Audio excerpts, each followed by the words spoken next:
Demak, assalomu alaykum. Bugun olma kesishda juda ham bir kerakli bo'lgan ma'lumotlardan biridan gaplashamiz.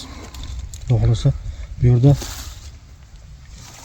olma kesishda demak, bular kesim nima uchun qilinadi? Demak, shakli berildi daraxtlarga va keyin kesim qilish kerak. Demak, kesimlarning birinchi vazifalardan bittasi mevani demak sifatli meva olish, sifatli joyga meva qo'yish, meva sonini nazorat qilish, kelajakda kelajak uchun ham hosillar qo'yish, yaxshi preparat demak shakllanishiga, kirib borishiga yoki quyosh nuri tushib yaxshi meva berishiga ularga yordam berish.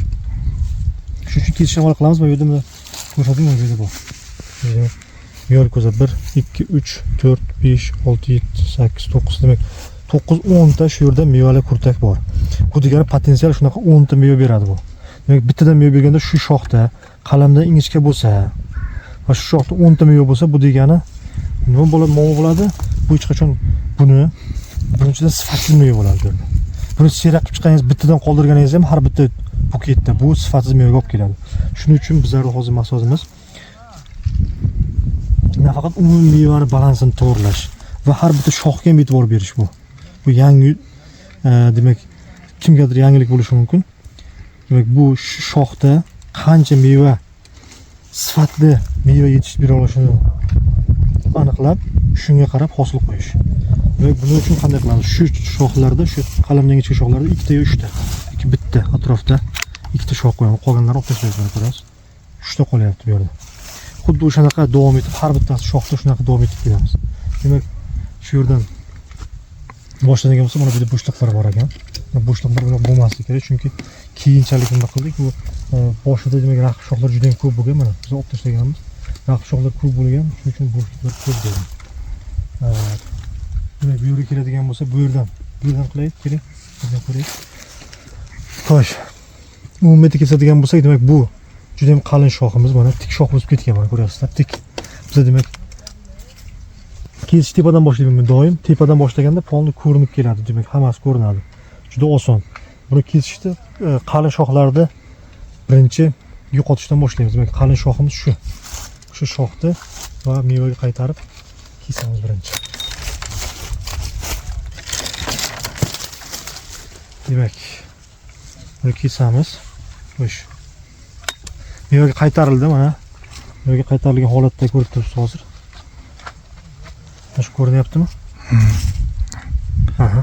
Demak, mana mevali shoxga qaytardik. Demak, endi qiladigan ishlarimiz shu yerdan chiqqan shoxlardagi mevalarni kamaytirish. Mana bu yerdagi hech bo'lmasa 50% mevasini kamaytiramiz bu yerda.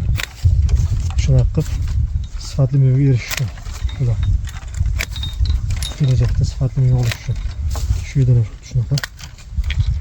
Demak, keyin tepadan boshlasak, ishimizni demak shu shoximizda, shu shoximiz shu yerda yetarli. Yetarli meva shoxlarimiz bu, mana buni pastga kesamiz, pastga kesamiz. Shoxlar. Shuni qaytardik, mevani ko'zdan qaytaramiz. Demak, bu yerda mana meva ko'p ko'ryapsizlarmi, qarang.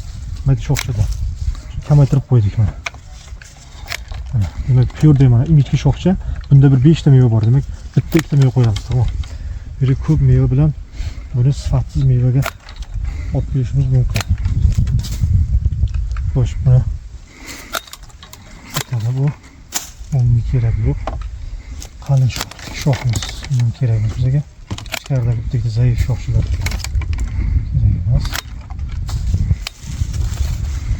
Buni yo'llaydigan bo'lsak, shu shoxni olib tashlaymiz.